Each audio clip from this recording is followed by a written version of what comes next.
What would you do if you screamed at a stranger to leave your daughter's grave, only to discover that the child in his arms is where your daughter's most precious possession and is your own granddaughter? Robert A. Houghton wasn't the type of man who tolerated disruptions. People knew his name because it was engraved on corporate towers, medical wings, and elite country club plaques across 3 states. But none of that power meant anything on the mornings he forced himself through the iron gates of Riverside Hills Memorial Park. He came at dawn, before the world woke up. The early light stretched his shadow long across the manicured grass. As he followed the stone path, he could walk blindfolded. Every year since Linda's death, he arrived on her birthday at this exact hour. He always brought white roses, her favorite. He always stayed for exactly 20 minutes. He always left before the grief could crack through his carefully maintained composure. But before he even reached her headstone, he froze. Someone was already there. Not just someone. A young man holding a small child with wild curls. Both of them standing at Linda's grave like they had more right to be there than he did. Robert didn't speak at first. His mind struggled to make sense of what he was seeing. The man seemed oblivious to his approach, one hand steadying the little girl on his hip. The child couldn't have been more than 2 years old. Her tiny fingers played with something at her neck, something that caught the morning light and sent sparks of recognition straight through Robert's chest. It took a moment before Robert placed a man's face.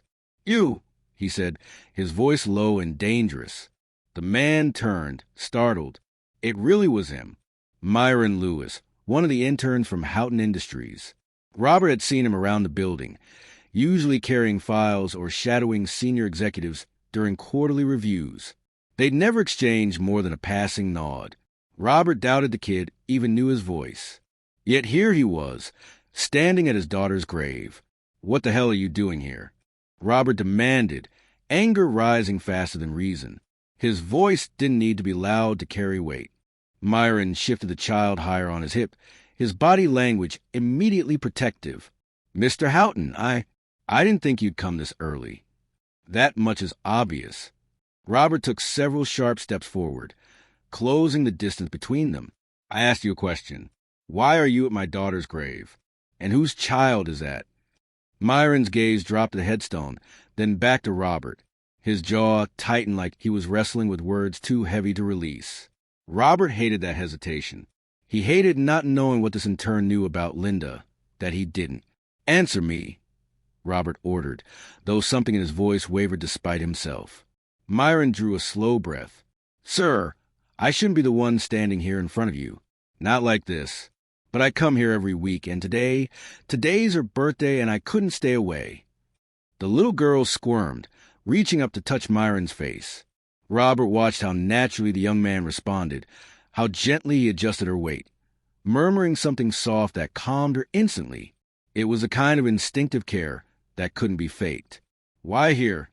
Robert repeated, his voice dropping to something almost fragile. "Why her grave?" Then it happened. Sunlight broke through the trees at just the right angle, illuminating the child's face and the necklace at her throat.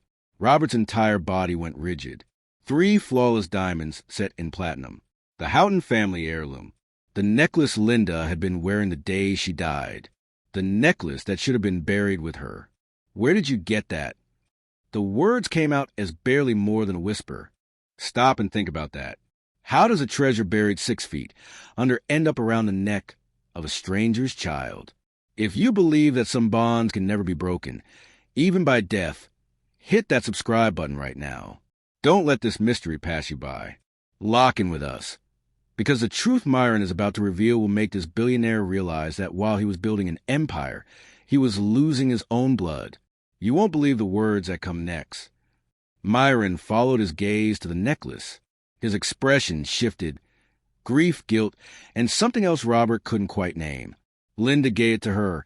Myron said quietly, his voice cracking, "She gave it to our daughter." The world tilted. No sound from the street beyond the cemetery walls. No birds in the branches overhead. No breath in Robert's lungs. "What did you just say?" Myron looked him straight in the eyes, tears beginning to form. "Her name is Christina, Mr. Houghton. She's your granddaughter." Robert's knees nearly buckled. He gripped the edge of Linda's headstone to steady himself, the cold marble biting into his palm. The necklace glittered innocently around the child's neck, each diamond catching light like tiny accusations. He'd commissioned that piece for Linda's 21st birthday. 3 stones representing past, present, and future. A family legacy meant to span generations. "That's impossible," he said, though even as the words left his mouth, he knew they sounded hollow. "That necklace was buried with her. I saw them close to the casket myself." Myron shifted his weight, his expression caught somewhere between apology and defiance. "She gave it to me 3 weeks before she died. Said if anything ever happened to her, I should make sure Christina got it when she was old enough to understand what it meant." "You're lying." But Robert's voice cracked on the accusation. He stared at the child, really looked at her for the first time. Those eyes. Christ, those eyes were Linda's exactly. The same warm brown with gold flecks that appeared when sunlight hit them just right. The same delicate arch to her eyebrows. Even the way she tilted her head, curious and unafraid, was achingly familiar. "I don't expect you to believe me," Myron said quietly. "But I'm not here to cause trouble, Mr. Houghton. I just wanted Christina to know her mother, to feel close to her, even if she won't remember these visits." Robert's hand trembled as he reached toward the necklace, then stopped himself. "Linda never mentioned—" He couldn't finish the sentence. "Linda never mentioned you. Linda never mentioned a relationship. Linda never mentioned being pregnant." Each unspoken truth felt like another failure stacking on top of the last. "She wanted to tell you," Myron said, and there was no judgment in his voice, only exhaustion. "She talked about it constantly. How she'd bring me to one of your Sunday dinners. How she'd introduce us properly. But she was scared." Scared. The word came out sharper than Robert intended. "Of what?" Myron met his gaze directly. "Of you, sir. Of what you'd think. Of what you'd say about—" He gestured vaguely at himself, at the clear difference in their stations. "About us." Christina chose that moment to reach for the necklace, her tiny fingers wrapping around one of the diamonds. She made a soft cooing sound, pleased with how it sparkled. Robert watched her, this child who shouldn't exist, wearing a necklace that shouldn't be here, standing at a grave that represented everything he'd lost. "How old is she?" His voice came out hoarse.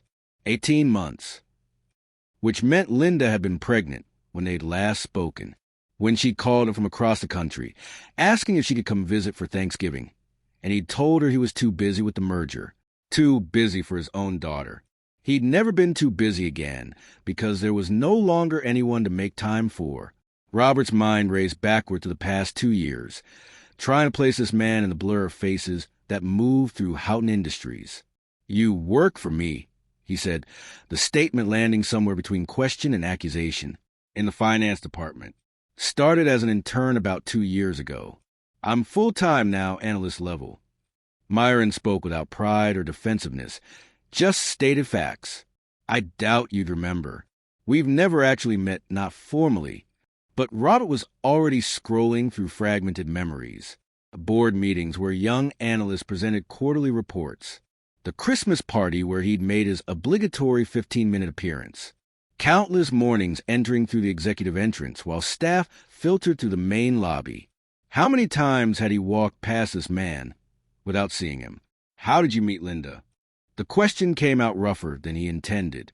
He needed to understand how his daughter had built an entire life in the shadows of his own building without him knowing. Myron's expression softened at Linda's name. The cafeteria on the 14th floor. March 15th, almost 3 years ago. I remember because it was the day of that massive spring storm. He paused, adjusting Christina as she started to squirm. "She was visiting you or trying to—" "Your assistant said you were in back-to-back meetings all day." Robert remembered that day. The Hartford merger. He'd told Margaret to clear his entire schedule, no exceptions. Linda had mentioned she'd be in town, but he'd assumed she'd understand. Business was business. "She ended up waiting in the cafeteria for 4 hours," Myron continued, his voice carefully neutral. "I was on my lunch break. She looked so lost, out of place, but trying not to show it. I offered her half my sandwich because the cafeteria had sold out of everything except sad-looking salads. Robert could picture it perfectly. Linda had always hated confrontation, would rather wait indefinitely than make a fuss. And he'd been 3 floors away, obsessing over contract clauses while his daughter sat alone in a corporate cafeteria, talking to a stranger who'd shown her more kindness in 5 minutes than her own father had in months. We just talked at first, Myron said, about nothing important. She told me about her graphic design work. I told her about trying to survive as the youngest person in the finance department. She came back the next week, said she was visiting you again, but he trailed off, the implication clear. But she came to see you, Robert finished, the words tasting like ash. Eventually, yes. Myron met his eyes. She said the cafeteria became her favorite place in the city, not because of the terrible coffee or the fluorescent lighting, but because it was the one place where nobody expected anything from her, where she could just be Linda. Robert looked at his daughter's headstone, at the dates carved into marble that represented a life he'd barely been present for. She'd been coming to his building, to his empire, seeking connection, and she'd found it with an intern in the cafeteria, while he sat in his ivory tower, too important to be interrupted. So you took advantage of her. The accusation erupted before Robert could stop it. My daughter was vulnerable, lonely, and you? No. Myron's voice cut through sharply, the first real fire Robert had heard from him. Christina startled at the tone, and Myron immediately softened, bouncing her gently. When he spoke again, his words came measured but firm. I loved her, and she loved me. What we had wasn't some cafeteria fling, or whatever you're building in your head right now. Then why didn't she tell me? Robert's voice rose despite himself. If this was real, if you were important to her, why would she hide it? Why would she hide her own child from me? Because she knew exactly what you'd think. Myron gestured at the space between them, at the obvious chasm. Look at us, Mr. Houghton. Really look. I'm wearing target khakis and a shirt I've had since college. You're in a suit that probably cost more than 3 months of my rent. I grew up in Section 8 housing. You grew up with a trust fund. She knew you'd never see me as good enough. You don't know what I would have. She said you'd see me as beneath her. Beneath you? Myron's words landed like physical blows. Those were her exact words, sir. She was terrified of choosing between us because she knew if you made her choose, she'd lose one of us either way.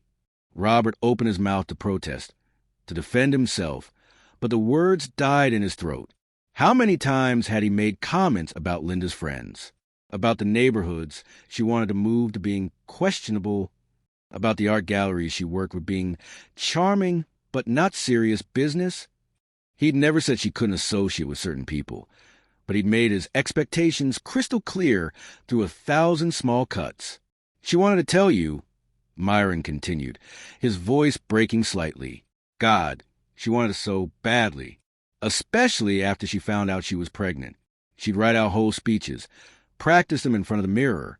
But every time she got close, she remembered something you'd said about legacy, about the Houghton name, about maintaining standards. He looked down at Christina, who'd laid her head against his chest. She convinced herself that you'd rather have no daughter than one who disappointed you. The truth of it hit Robert like a physical weight. He'd built an empire on impossible standards, on pushing people to exceed their limits. He'd thought he was teaching Linda strength, resilience, excellence. Instead, he'd taught her that his love came with conditions she could never meet. I would have wanted to know, he said weakly. Would you? Myron asked, and the question wasn't cruel, just genuinely curious. Would you have welcomed me to Sunday dinner? Would you have told your country club friends your daughter was with a finance intern from the South Side? Would you have held this baby and been proud? Robert had no answer, the silence between them filled with everything he couldn't say. Myron shifted Christina to one arm and pulled out his phone with the other hand. His fingers moved across the screen, hesitating over something before he turned it toward Robert. This was taken about 6 months before she died. Robert's breath caught. Linda filled the screen, her face tilted toward the sun, mouth open in genuine laughter. Her hand rested on a pronounced belly, protective and proud. She wore a simple sundress, nothing like the designer clothes he'd always insisted she wear to family events. Her hair was loose and wild, catching the breeze. But what stopped Robert's heart completely was her expression. Pure, unguarded joy. The kind of happiness that couldn't be manufactured or performed. He'd never seen her look like that. Not once. We were at the farmer's market, Myron said quietly, studying Robert's face. She was craving these ridiculous pickle and peanut butter sandwiches. I told her that was the worst pregnancy craving I'd ever heard of, and she laughed so hard she nearly dropped the jar. His voice carried the weight of memory. She laughed like that a lot when it was just us. Robert's hand trembled as he took the phone, bringing the image closer. He zoomed in on Linda's face, searching for any sign of the daughter he thought he knew. The careful, composed young woman who'd learned to measure every word in his presence. The girl who'd stopped calling him daddy at 12 because she decided it wasn't professional enough. This woman in the photograph was a stranger, free, alive in a way that made Robert realize how much Linda had been performing for him, dimming herself to fit the narrow space he'd allowed her. "Can I?" He couldn't finish the question. Myron swiped to another photo. Linda sitting on a worn couch, her feet tucked under her, sketching something in a notebook. Then another, Linda and Myron together, his arms wrapped around her from behind, both of them grinning at whoever held the camera.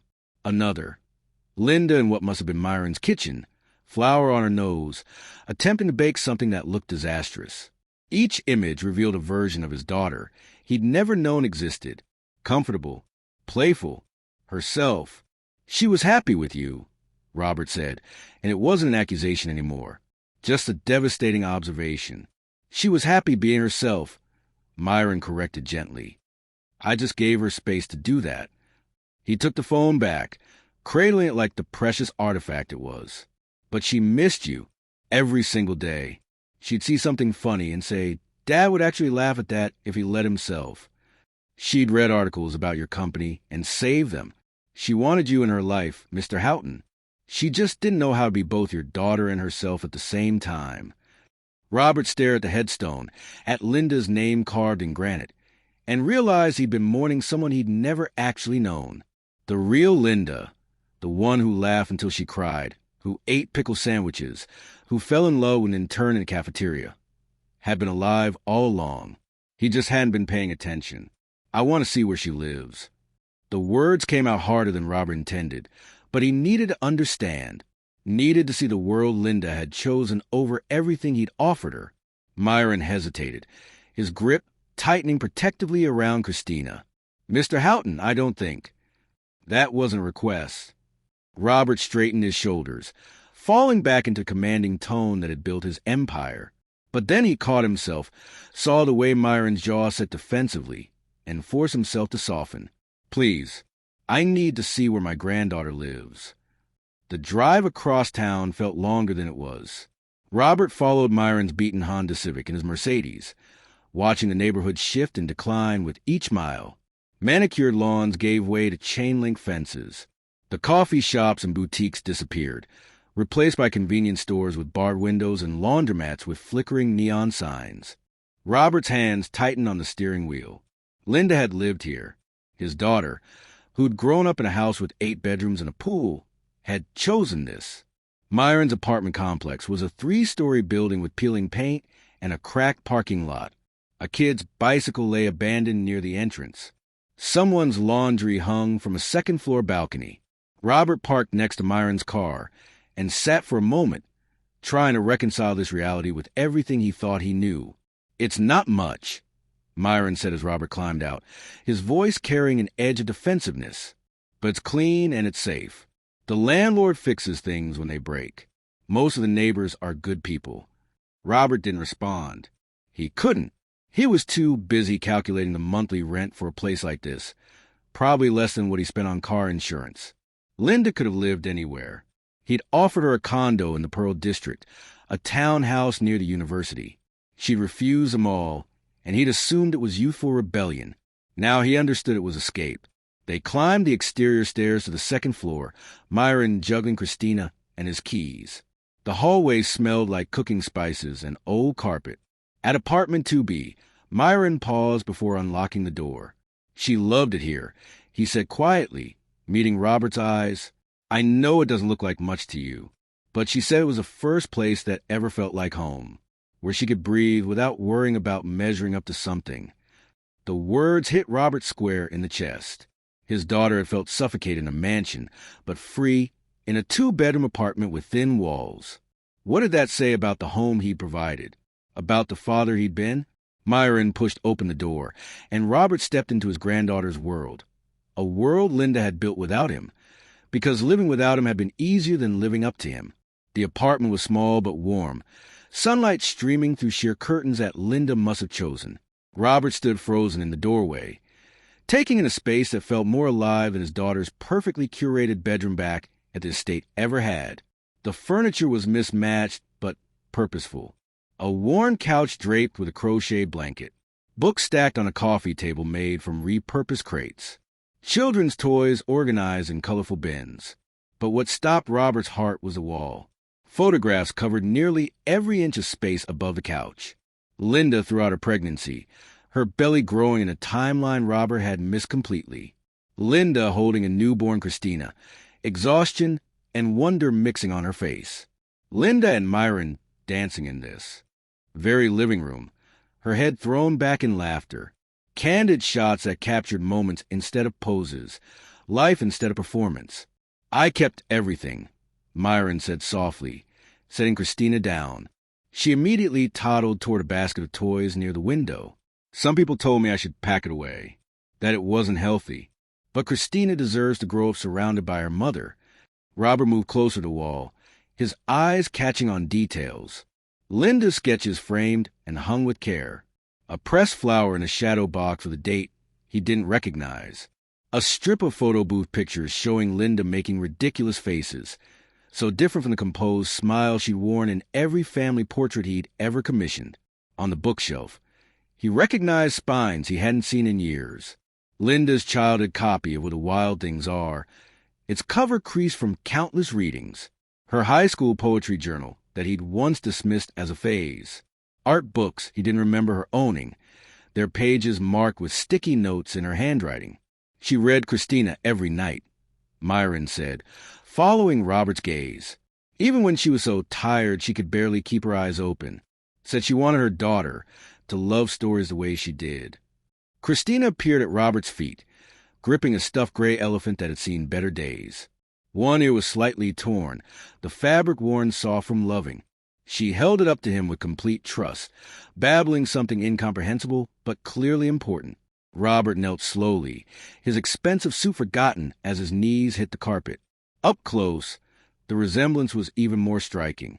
Christina had Linda's nose, the same slight upturn at the tip, the same determined set to her chin when she concentrated. Linda bought that the day she found out she was pregnant, Myron whispered, his voice thick. We were walking past a toy store, and she just stopped, went inside, and came out with that elephant. Said every kid needed something to hold on to when the world felt too big. Robert took the offered elephant with trembling hands, and Christina beamed at him like he'd done something wonderful. Behind them, Linda smiled from a dozen photographs. Forever young, forever happy in this modest apartment that had given her something his mansion never could. Freedom to be exactly who she was. A knock on the door interrupted the heavy silence. Myron moved to answer it, and an elderly woman with silver hair and kind eyes peered around him into the apartment. Her gaze landed on Robert, and her expression shifted to recognition, followed by something that looked like pity. I thought I heard voices, she said, her voice carrying the gentle authority of someone who'd lived long enough to speak her mind. Myron, honey, is everything all right? Mrs. Patterson, this is... Myron hesitated, glancing back at Robert. Robert Houghton, the woman finished, stepping fully into the doorway. I know who he is. Linda showed me pictures. She studied Robert with an intensity that made him uncomfortable. She talked about you quite a bit. Robert stood slowly, unsure what to say. This stranger knew his daughter in ways he didn't. Had heard stories about him from Linda's own mouth. The thought filled him with equal parts curiosity and dread. Mrs. Patterson lives next door, Myron explained. She helped with Christina when things got difficult near the end. The older woman moved into the apartment with the ease of someone who'd been invited many times before. Christina squealed and toddled over to her, arms raised. Mrs. Patterson scooped her up naturally, pressing a kiss to her forehead. "This baby saved my life after my husband passed," she said, more to Christina than anyone else. "And her mother became like a daughter to me." She looked directly at Robert. Linda was radiant here. "I've lived 73 years, and I've never seen a young woman glow the way she did when she was with Myron and this little one." Robert's throat tightened. "She never told me she was happy, because she thought you'd take it away." Mrs. Patterson's words weren't cruel, just matter of fact. "She sat at my kitchen table more times than I can count, crying because she couldn't figure out how to tell you. She wanted you in her life so desperately, Mr. Houghton, but she was terrified you'd make her choose. I wouldn't have. Wouldn't you?" The old woman's gazed in waver. "She told me about the man you wanted her to marry, the lawyer's son from your club, how you'd already picked out wedding venues before she'd even met him. She said you had her whole life planned out, and there was no room in it for her actual dreams." Robert felt the words like physical blows. He remembered that conversation, had thought he was being helpful, opening doors for Linda's future. He'd never considered that she might want to walk through different doors entirely. "The last time I saw her," Mrs. Patterson continued, her voice softening, "she told me she was finally ready. Said she was going to introduce you to Myron and Christina properly. She believed you'd surprise her. That maybe, underneath all that armor, you were waiting for her to come home." She paused, bouncing Christina gently. "She died on her way to see you." Mrs. Patterson left quietly after her revelation, taking some unspoken weight with her. Robert stood in the center of the living room, feeling untethered. Myron disappeared into the bedroom and returned moments later carrying a worn leather journal, its edges soft with handling. "She wanted you to have this," Myron said, holding out like an offering. "After, she made me promise that if anything ever happened to her, I'd make sure you read it." Robert's hands shook as he took it. The leather was warm, as if Linda had just set it down. Her name was embossed on the cover in gold lettering, faded now. He opened the first page and saw her handwriting. The careful, precise script she developed in private school before life had taught her to guard her words as carefully as her penmanship. June 3rd. I met someone today. His name is Myron, and he shared his sandwich with me while I waited for Dad to have 5 minutes. Dad never came. But maybe that's okay, because if he had, I wouldn't have stayed long enough to learn that Myron thinks olives are disgusting too. Robert's vision blurred. He flipped forward, scanning entries that documented a love story that had unfolded in the margins of his oblivious existence. August 12th. Myron doesn't know who I am. I mean, he knows my name is Linda, but he doesn't know about the trust fund or the estate or Dad's company. He just knows me. The real me. I forgot what that felt like. The entries grew more frequent, more detailed. Linda wrote about their first official date at a food truck festival, about the night Myron told her he was falling in love with her in a laundromat while waiting for his clothes to dry, about her terror when she realized she was pregnant. October 29th. I'm going to have a baby. Myron's baby. Our baby. I should be terrified, and part of me is, but mostly I'm happy. Stupidly, impossibly happy. Now I just have to figure out how to tell Dad that his daughter is pregnant by a man he's never met, who works in his building for a salary that wouldn't cover the monthly maintenance on the house I grew up in. Robert's chest ached. He kept reading, unable to stop. December 15th.